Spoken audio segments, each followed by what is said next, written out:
Olá, meus amigos do canal Critica Brasil, sejam todos bem-vindos. Gente, tem três notícias que eu gostaria de comentar com vocês aqui, dar minha opinião sobre cada uma delas. A primeira notícia é sobre que o Ministério Público lá de Minas Gerais está pedindo a cassação dos direitos políticos do Nicolas Ferreira e do Engler, que era candidato a prefeito lá de BH. O Nicolas Ferreira, como todos sabem, é um camarada de extrema direita que segue cotidianamente produzindo vídeos de conteúdos mentirosos, difamatórios, falando mal de quem ele quiser, difamando quem ele quer, sacaneando com as pessoas. E lá em Belo Horizonte, ele fez isso. Na campanha para prefeito, a última campanha que teve para prefeito, ele fez isso. E aí a Justiça Eleitoral, está pedindo, então, o Ministério Público Eleitoral está pedindo a suspensão dos direitos políticos dele. Porque o que ele fez, na realidade? Ele fez uma difamação, um ataque contra o Fuad Noman, que era prefeito e candidato à reeleição em Belo Horizonte, diz o Ministério Público, sabendo que a coisa que ele estava acusando, que o que ele estava fazendo era mentira, sabiamente mentirosa, falsa, utilizando isso para ganhar a eleição para o amiguinho Engler. É esse tipo de gente que o Nicolas Ferreira apoia. Tipo de gente que jamais uma igreja iria apoiar, porque os feitos da pessoa são extremamente vergonhosos. Não é dar uma de moralismo. Os feitos desse cara são extremamente vergonhosos para qualquer crente no mundo. E o Nicolas Ferreira não só o apoiava, como mentia na cara dura, produzia vídeos mentirosos acusando Fuad Noman de ter exposto menores de idade, de ter exposto criança num livro publicado pela prefeitura, a chamada suposta exposição de crianças, um conteúdo impróprio. Eles acusaram o Fuad Noman de ter produzido a defesa de pedofilia. Olha isso. Na época, a Justiça Eleitoral concedeu o direito de resposta ao Fuad Noman e também tirou do ar essas acusações sabiamente mentirosas, porque o objetivo era tirar o Fuad Noman da prefeitura, era tirá-lo da corrida eleitoral, era vencer no tapetão, na mentira, nas acusações. Uma acusação canalha contra o Fuad Noman, que faleceu em março com 77 anos. A Bíblia fala que aquele que é mentiroso e pratica mentira faz as obras do pai dele, que é o diabo. Isso é a Bíblia. A Bíblia, então, acusa aqueles que usam da mentira contra as pessoas para subverter a mente das pessoas, para enganar as pessoas de filhos do diabo. Então, Nicolas Ferreira aqui, para quem acredita na Bíblia, para quem é evangélico, seria filho do diabo, porque faz a vontade do diabo, difamando pessoas. Então, a Justiça Eleitoral está entrando aqui, há um processo contra ele de difamação, pedimento de indenização por danos morais, por informações falsas intencionalmente. A Justiça viu essa irregularidade do conteúdo enganoso, calunioso, feito pelo Nicolas Ferreira. Então, mais uma vez, a gente fica pensando nessas falas mentirosas de tipos como o Nicolas, como o Marco Feliciano, como esses evangélicos, Sóstenes, estes evangélicos que compõem a chamada bancada evangélica, deveria ser chamada de cambada de evangélicos mentirosos e oportunistas. Porque é uma vergonha, eu como evangélico, ter que falar isso de uma pessoa que deveria pelo menos dar um exemplo, biblicamente falando, mas não dá. São oportunistas da fé. Usam a fé para enganar as pessoas, para se passar por bom moço, para se passar como um cara da família, mas que na realidade usa tudo aquilo que a Bíblia condena para se eleger os amigos, apoiar a falcatrua, apoiar golpe de Estado, apoiar sacanagem, apoiar muitas das coisas que eu acho que o PT deveria entrar com processo contra o Nicolas Ferreira também, por incitação à violência, por incitar o Exército Brasileiro ao golpe também, porque tanto ele como aquele outro pastor, Silas Malafaia, que deve brevemente responder à Procuradoria-Geral da República sobre os seus atos, deveriam eles participar disso. Porque há povo para causar pânico no Brasil, há povo para causar desunião e envergonhar os evangélicos. Os evangélicos, antigamente, todo mundo confiava quando falava o camarada evangélico. Quando diz hoje, a pessoa fica recuada. Porque esse tipo de gente colocou na política algo que a gente não deveria estar sequer se pensando. Porque usam da igreja para chegar lá e quando chegam lá fazem a maior sacanagem. É muita revolta. Agora olha isso, gente. Presta bem atenção no que eu vou falar. As campanhas feitas pelos canais de esquerda, aqui o meu, do Clayson, o Desmascarando, o Rony, a Andréia, José Fernandes, o Tiago dos Reis e ainda o Betiol e os outros também do Twitter, nós entramos numa campanha, isso nós, não foi PT, não foi ninguém que nos orientou a fazer isso. É que nós vimos o que aconteceu na questão do Congresso IOF e nós partimos para partimos para cima.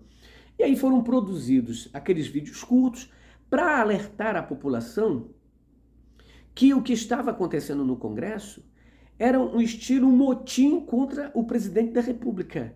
Era um motim dos ricos contra os pobres. Que os congressistas estavam apoiando os ricos em detrimento a eles. Ou seja, era preferível taxar os pobres e não os ricos. Se quiser taxar, taxa pobre, não rico. E a campanha cresceu muito e todo mundo falou disso.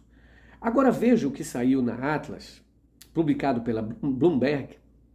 A Atlas veio com uma pesquisa muito boa, afinal, para o presidente Lula e muito ruim para o Hugo Mota, muito ruim para os deputados que fazem chantagem com o governo, que miram o povo e enaltece a Faria Lima.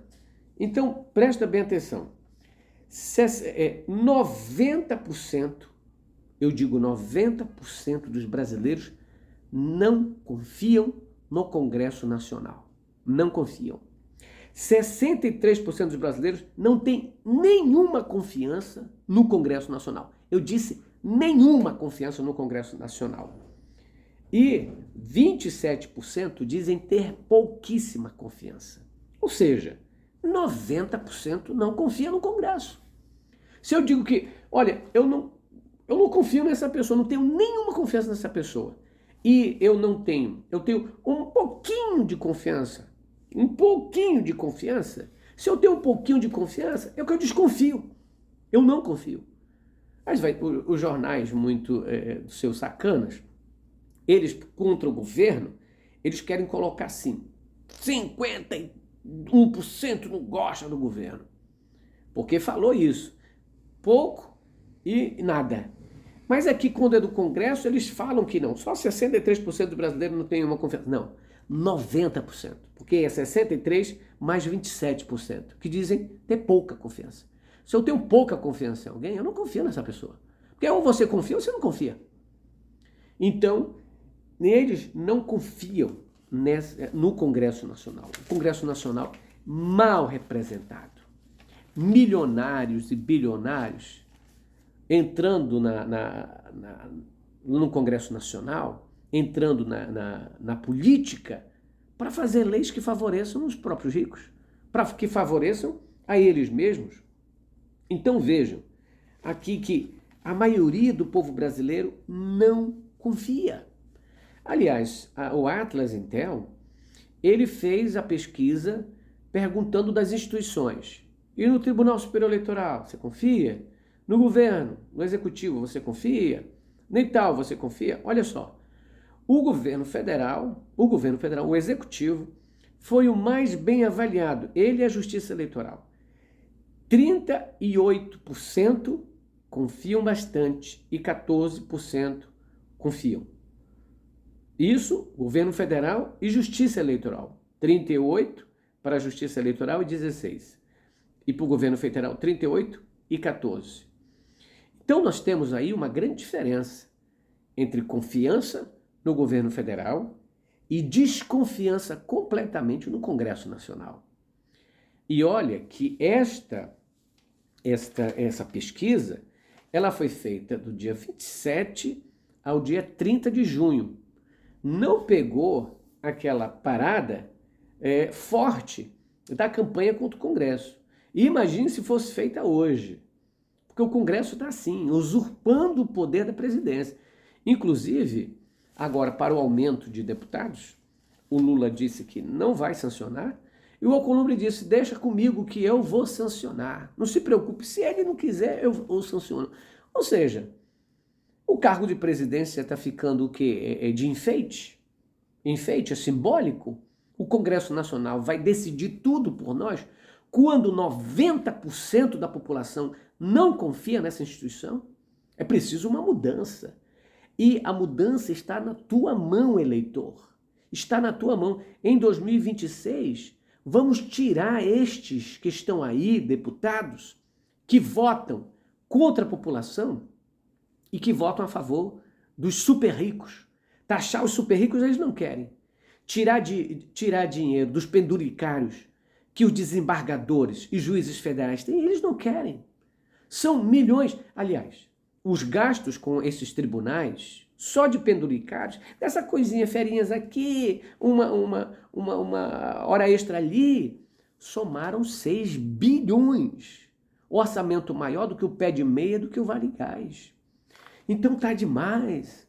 As instituições gastando a todo custo, e quando o governo quer fazer programas sociais, dizem, não, tem que economizar. Não pode gastar, quer dizer que gastar com o pobre, aí, esse investimento no pobre, lado social no pobre. Aliás, foram retirados do BPC, mais de 150 mil cadastros. O INSS disse o seguinte, tinha muita irregularidade, pessoas mortas, pessoas isso, só que não falou direitinho como é que conseguiu tirar tanta gente assim.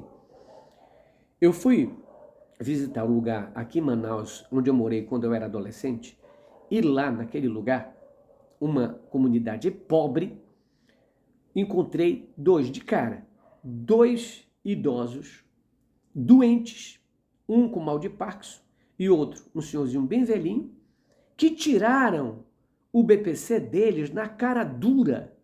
E para um ainda colocaram uma multa de 52 mil reais, como se tivesse recebendo indevidamente 52 mil reais para um senhor que estava recebendo sim devidamente. Não tem dinheiro. Uma multa dessa vindo do INSS, isso é uma vergonha. Não é assim que se faz, não é pegando o computador, bora, faz uma loteria aí, vai, roletrando, pá, aí as pessoas que vão tirando. Quer dizer, se importam tanto com o BPC, mas esquece os penduricários dos tribunais, esquece as filhas de generais que estão recebendo grana à torta e à direita, esquece o auxílio paletó, o auxílio moradia para deputado que tem casa. Quer dizer que é só para o pobre, cara. Eles vão fiscalizar, não vão fiscalizar aqui se tem alguém do BPC. Mas se tiver, nós vamos tirar. Quer dizer que é só no BPC que tem irregularidade? No outro lado não tem? Meu Deus do céu. Olha, isso eu conheci lá. Agora, Dezenas de pessoas estão mandando mensagens para o Zap do Critica Brasil reclamando que a sua aposentadoria, o BPC, foi retirado. Eu faço um apelo à ministra Gleisi Hoffmann. Eu faço um apelo ao presidente Lula. Verifique isso, pelo amor de Deus. Está causando um pânico nas pessoas. Não é assim que a gente vai conseguir fazer justiça no país. Enquanto o Congresso fica sacaneando com o povo, o INSS também vai para cima de alguns, tirando o benefício que a pessoa estava recebendo, dizendo, ah não, a filha dele tem trabalho, a filha dele tem família também. Cara, um senhor mandou uma mensagem para mim dizendo, retiraram a minha aposentadoria, meu BPC. E dizendo que, pô, eu tenho 2 filhos que trabalham, mas as minhas 2 filhas têm a família delas. São mães solteiras. Têm a família delas. Vai me sustentar com o empreguinho que elas têm no supermercado? E se elas pegarem a conta? Quer dizer, o velho, o idoso, tem que viver da esmola de parente? Tem que viver à custa de parente, podendo o governo, que tem tanta grana, sustentar, dar pelo menos, esse dinheiro a pessoas que trabalharam na vida também. Só não tiveram a sua carteira assinada. A maioria dos brasileiros não teve sua carteira assinada. Pessoas que trabalhavam no campo, pessoas que trabalhavam em casa, empregada doméstica, um monte de emprego. Aí vão dizer, não, isso é gasto. Pelo amor de Deus. Vamos fazer justiça a essas pessoas? É triste de ver um monte de mensagem que chega de gente reclamando. Coitados. Pessoas que precisam disso. Aí o INSS faz um tal do pente fino muito do mal feito e sacaneando com essa gente. Presidente Lula, pelo amor de Deus, dê uma olhada nessas coisas. São centenas de pessoas, aliás, não é só comigo, outros amigos meus YouTubers, nós estávamos conversando, também que chegam para ele essas mensagens. Então não é possível, não é possível. Aliás, o Metrópolis, os jornais estão fazendo assim, olha, muita gente irregular, eles adoram dizer que todo erro está no aposentado. Eles não olham outras coisas, não, eles só miram isso. Mas quando é para o IOF, a Rede Globo faz uma chantagem com o governo, fazendo um jornal nacional muito do seu sacana, tacando um pau no governo federal por causa do IOF deles, que eles não querem pagar. Meu Deus do céu. Gente, eu peço a oração de vocês. Esses dias eu não pude fazer live. A minha tia irmã da minha mãe, muito gente boa. A alegria era assim, muito palhacenta, que nem eu. Faleceu anteontem, ontem à noite, madrugada, aliás, anteontem. E eu estava no velório esse tempo todinho. Né? Nós estivemos no pronto-socorro e tudo. Foi uma agoniação, uma agonia para lá e para cá. E eu também essa semana vou estar, amanhã tem uma triagem, né, foi transferida para amanhã com o doutor, o cirurgião, para ver qual dia que eu vou fazer a cirurgia. Eu peço a vocês, oração, torçam por mim, para que tudo dê certo. Amanhã eu vou saber qual vai ser o dia, eu vou avisar vocês e vou pedir ajuda do Altamiro e do Vitor para assegurarem aqui enquanto eu não puder. Quero agradecer a todos vocês. Colaborem, se puder, aqui pelo Critica Brasil, pelo Pix 61 98304 6113, se inscrevendo no canal, curtindo essa live. Muito obrigado. Fiquem com Deus. Amanhã a gente volta, se Deus quiser. Tchau.